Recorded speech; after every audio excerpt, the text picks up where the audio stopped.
Hello and welcome to the channel. My name is Annalisa, and yesterday was my 24th birthday, and I decided that for today, instead of doing more bookish content, I would just do a little celebration of life and tell you 24 facts about me, shooting for mostly ones that I don't talk about all the time. This is the second video where I've had a video idea and then felt really nervous about it because it's not my usual thing. And I don't know if people would be interested, and then the other Christine who reads has made a video along those lines and has given me the confidence to make the video I was wanting to make myself. She's doing BookTube Veda this month, which is video every day of August, and so there's lots of really fun vlogs and tags and 3 reasons you should read this or that videos, and I'm really enjoying them. Yesterday when I'm filming this was my birthday, not yesterday from when I'm posting it. The 14th was the day itself. I bought this for myself recently, which was made by Michelle of Thor Wants Another Letter, which is woven or braided string of Ace color. They make all of the Pride Flag colors and are also coming up with other color schemes as well. And I'm also wearing my favorite dress that I made because I could use all of the serotonin I can get because I'm still depressed, so I'm wearing some of my favorite stuff to hype myself up for this video. I came up with 24 eventually. Some were out of order because my mom gave me some ideas at the end that were very much based on my early childhood, so I'm gonna like skip around and try to like base them on phases of my life. So let's start with, I guess I do have some visual aids that I should go get. So first of all is that when I was a kid, I mean, I'm still this way. I'm very attached to physical objects, but when I was a kid, it was like more so. And I was super attached to my stuffed animals. And specifically, when I was 3 or 4, I went to Bible Study Fellowship, commonly known as BSF, for kids. And we were doing a segment or group of lessons about Moses, and I really liked what I heard about Moses. Apparently, I don't actually remember this has just been told to me by my mom, but while we were doing that segment, my parents got me a stuffed animal who was a bear. She's very cute and still very soft, and I named her Annalisa Moses because I was a terribly creative child. I have always really liked my own name, and apparently I decided to give this bear, who was my favorite bear and my best stuffy, my best lovey for years, both my name and Moses's name. And now she sits on a shelf because if I have stuffed animals on my bed anymore, I just push them off through the night and they fall on the floor. The second and related fact is that I was very attached to my baby blanket that was crocheted for me by my grandma, my mom's mom, and it looked a lot like this, and it is currently in the corner of my room on my window seat because it is the cat blanket now because it got smoke damaged, mostly just really smells like smoke, and was already fraying a lot in a fire that happened in my house a few years ago. So my mom crocheted me a new one, and now this lives on my bed, and when it's too hot, like it is in the summer, to have 2 blankets stacked, I have my plainer blanket that isn't such a strong texture on top of me, and I cuddle with this one because if I lay this one on my entire body, it's like too much stimulation and I can't sleep. So it's like just for my hands, a special hand blanket. Third, and I will try to remember to get some footage of the swing in question, but I had a swing that I named Windy because supposedly when the wind blew really hard, she would sway in the wind. I was once again 3 or 4 when this happened, and it's a single rope swing that is just a board with a rope in the middle, but you can, you know, make it go around in circles and have a lot more freedom than a regular 2-handled swing, and you can push yourself around and don't have to be able to pump your legs. So it was a really good little girl swing, and I think I have a picture. I don't know if I'll be able to find it, but I have a picture of myself holding my blankie and Annalisa Moses swinging on the swing. It's very cute. So the fourth thing is I have tried a bunch of different extracurricular physical activities and none of them stuck. And different reasons, but some of the same reasons. So first, when I was like 6 through 8 probably, I did baseball because my parents both really like sports and thought that their kids would like baseball if they just made them go enough. Me and my brother, they both may do it. Neither of us ever liked it. There was a particular point of contention because the practice was at like 11 a.m. on a Saturday, which is when Power Rangers was on, and I may have reacted particularly badly to that, but also I just didn't like standing in a field. I have a particular memory of standing in a field and crossing my legs because I was horrendously bored and wanted to move my body around, and the coach was like, you can't cross your legs because then you're not ready to catch the ball, as if a ball ever made it to the outfield in Little League. But anyway, it was horrendously boring. It was outside. I've never liked being outside for more than an hour, certainly not several hours for a game, and definitely not when there's no inside air-conditioned place to go to. I've always been heat sensitive. So finally, eventually, my parents let my brother and I quit that. There was also, the next thing was ballet, and that might actually have gone on at the same time because I was very young for that. And I loved it when I was in the tiny tots section or whatever it was, because my teacher would read us fairy tale ballet stories that are like Russian fairy tales or something, which is where I first found the story of the Firebird, and took me forever to find that story again because I didn't remember what it was called. And I did some recitals, which I was a little bit too young to be socially anxious badly at the time, so I must have been pretty dang young because my social anxiety started really coming out when I was 8. Then in the next year, I probably did it for 2 years. So like the third year, they started wanting us to actually work hard and practice outside of class, and no more storytelling, no more fun playing. It was all practice, practice, work hard, and I didn't want to do that. So I quit. So then we did gymnastics, and for a while that was really fun, and we were mostly playing on the trampolines and doing like cool exercises like bridges and learning to do flips and stuff. And then later on that got too serious and they wanted me to work too hard, so I quit. What was the third thing? Eventually in middle school I did jazz, which I liked well enough. It's kind of a cross between hip-hop and, is that right? No, hip-hop and ballet, because you have a lot of ballet moves, but then you also just have free-form moves that kind of like move to the beat in a hip-hop sort of a way, and that was fun. I really like the movements and the style of ballet, just not how hard it was.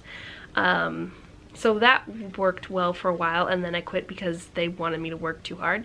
And then I switched to clogging, which I eventually quit for the same reasons.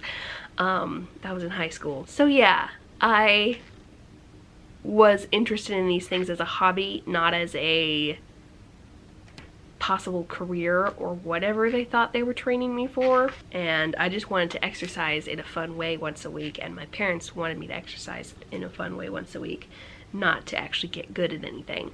So I'm really grateful that my mom let me quit all those things because I would have been miserable. The other thing that I quit, and my fifth fact, is that I used to be able to play the piano fairly well. My grandma was the same one who crocheted the blankie, was a pianist and singer, mostly pianist. She was very interested in music, and she did piano lessons for a while when my mom was a kid to bring in extra money, and so she did piano lessons for me and my brother. The reason my little sister is not involved in any of these things that me and my brother were forced to do is that by the third kid, my parents had learned that forcing your kids to do things doesn't make them actually do it very well. And I was, you know, okay at it. I could read music and was continually learning new pieces and was doing pretty good. I eventually gave it up because I just got tired of it. Maybe it was because in high school I had less energy and I wanted to devote my time outside of school and homework to doing really fun things, because I definitely was better with it and didn't mind doing it when I was in grade school. But I stopped doing that too, and now I've tried to relearn it because I could take it up as a hobby and learn it on my own time. But I cannot seem to teach myself again to read music. My brain will not remember what a note is. Like, I know where they are on the keyboard. I can figure that out easily, but the written part, I can't translate that and figure out what the letters are. Fortunately, they make some music books that have the letters written on the notes, so I'm going to try those out and see if those work better for me. They're obviously very simple songs when they do that, but I don't care. I just want to be able to make the nice sounds, and apparently my brain refuses to devote any brain cells to that. Facts 6 and 7, I am asexual and autistic, in case you didn't know. I talk about it kind of a lot. Figured out I was asexual when I feel like I was figuring out I was asexual while in Bible school, and I was 18 in Bible school. And I figured it out by hanging out on Pinterest and reading a bunch of stuff that gradually, I really like the algorithm of Pinterest. It does a really good job of figuring out stuff that I would like to look at from other stuff I've looked at that I wouldn't have known to search for. So I really appreciate that. It helped me figure out I was ace. It also helped me figure out I was socially anxious and depressed, and helped me be able to go to the doctor for those things. And then I figured out I was autistic more recently than that. When was that? At least 2 years ago, because I figured it out, and then a year later I made a video about it. But I was at least like 22, and that was aided by, I saw a video come up on YouTube that was about the link between asexuality and autism, and I watched that and heard the women's more common traits of autism from that video, and then Googled a list of women's autism symptoms and was like, oh 8 I think I'm on, is that I went to Bible school. As I just mentioned, I was 18, and I was taking a gap year between high school and college because my parents said that they would pay for a year of Bible school, and my brother had already done the same thing in his gap year between high school and college, and he came back with a bunch of friends that he kept in touch with over the internet, because the Bible school is out of state and attracted people from all over the country. And I was very lonely and not very plugged in with a Christian community at the time, so I thought I could go make friends at Bible school. Ask me how well that turned out. I did make a few very good friends at Bible school. Just, we don't stay in contact nearly as well as my brother and his, so they don't fill my social needs, but they're very important to me. But it was a really interesting experience. The Bible teaching itself was really hit and miss. There were some really bad teachers and some really good teachers, and the school as a whole was more conservative than I thought it was when I signed up. They sent us a rule packet after we paid them money, saying things like that you can't dye your hair while you're there, among other things. And so ran into quite a lot of sexism there, homophobia. The racism was no doubt present, but easy to hide because there were only 2 black people in a school of 150 students plus probably 25 staff. There were about 15 South Korean people there, which was very interesting. It's because there's a very large population of Christians in South Korea, so they apparently travel all over the world going to Bible school. Hello, baby! There was quite a interesting, what's it called, demographics of that school. The biggest groups were Americans and Canadians. There were hardly any British people, and there was a large group of Germans, like 20 to 30 Germans. So that was really interesting because there weren't a lot of other Europeans.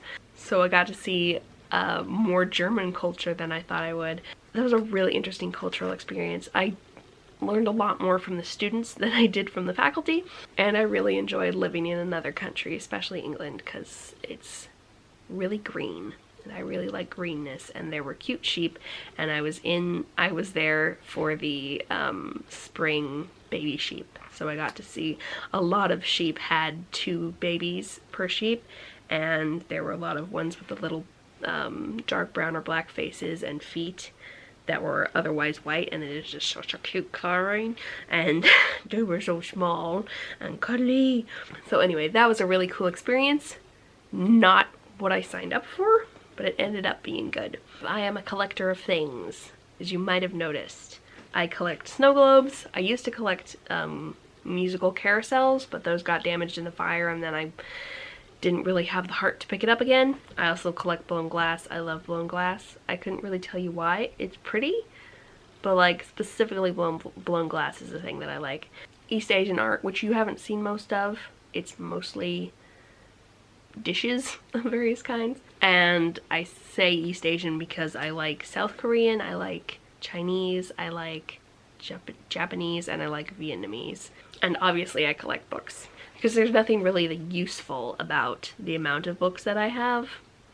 I like them. I like having them. It does something for me.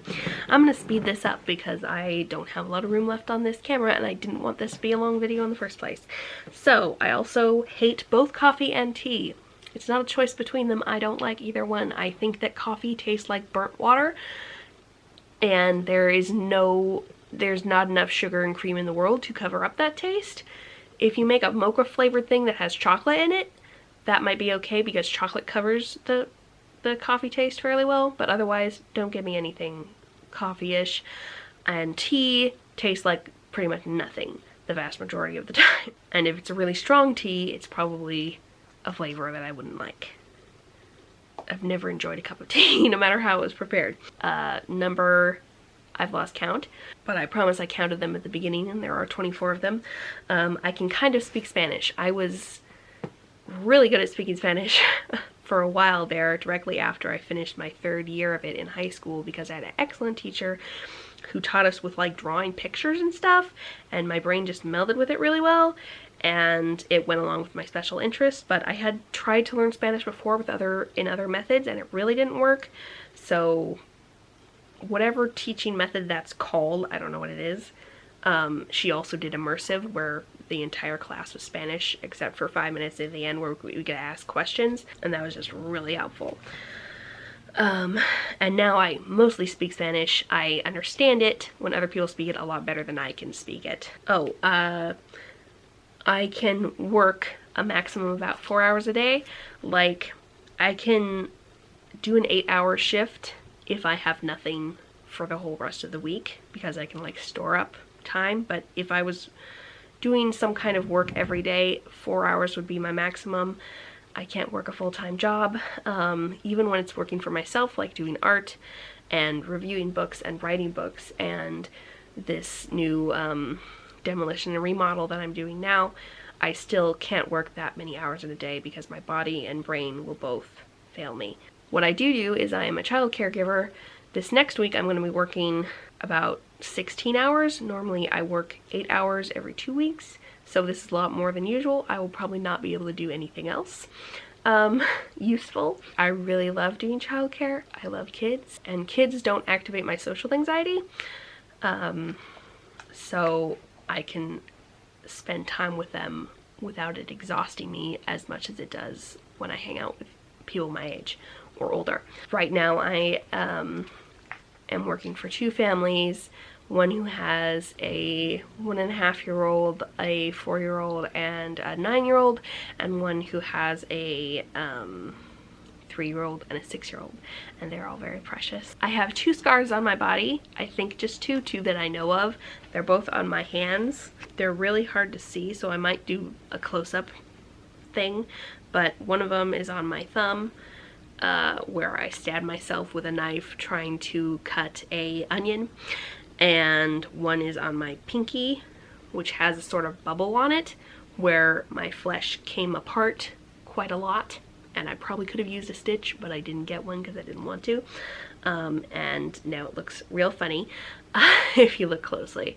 And I got that from opening a can of pineapple juice, which is probably the worst thing you could get in a cut besides really horrible germs. Just painful wise because it's acidy. And both of those happened when I was preparing holiday meals and the kitchen was a bit hectic. But that happens to be one of my favorite things to do, prepare holiday meals with my other family members in the kitchen with me. So every once in a while I scar myself while I do that. I have had a total of 9 cats. When I was a kid we had 1 cat. We have gradually worked our way up to having 4 cats currently. 12. My favorite color has always been pink, but I was in denial for a while when I was younger because of internalized misogyny and pretended my favorite pink was actually green or purple or blue at various times. It was always pink. Oh, about my hair, I haven't cut it in about 20 years. My mom says that it hasn't been cut since I stopped letting her cut it, which I think I was old enough to not let her cut it when I was about 4.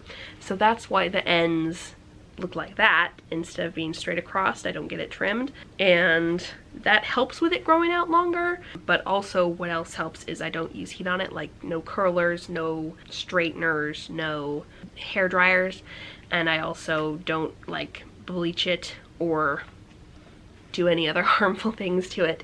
And I wash it once a week and use a really heavy duty moisturizer. Oh, I happen to have some songs from Quest for Camelot in my head, so I wrote down that one of the facts is that I love Quest for Camelot. I figured that was a fun fact because it's a kind of obscure movie that lots of people know about but don't talk about because it's a really weird movie, but I absolutely love it. I like a lot of musical movies, and a lot of the songs from that are really good, and I like round table retellings and I like badass ladies, so it was pretty great. My fave toy when I was a kid and to this day basically is Playmobil, which is a German toy that has only recently become more widely available in America. They're really great toys, and they're even better now because they're more detailed, much like Lego is more detailed. And I rebought a castle after the fire because I had to have it because it was super nostalgic, and I've based a whole book series that mostly exists in my head on characters that I made up for my Playmobil dolls. Next is I have drunk alcohol about 4 times. Now it's 5 times because I had some on my birthday. And I've never enjoyed it. Not once. I had some communion wine while I was at Bible school and it was horrendous. I had a mimosa at my aunt's wedding a while ago, and it tasted like orange juice, which I don't like, and also tasted like alcohol, which I don't like. Champagne, I guess is what it is. And then I tried some vodka to try to calm down because I was freaking out. I mixed it with Coke because I read online that you could mix vodka with Coke and you won't be able to taste the vodka, which is a horrible lie. I could really taste it. It was one of the worst things I've ever tasted. Then I tried it again, vodka with orange juice, and that was livable but not good, but it did calm me down. So that's like my best experience with alcohol.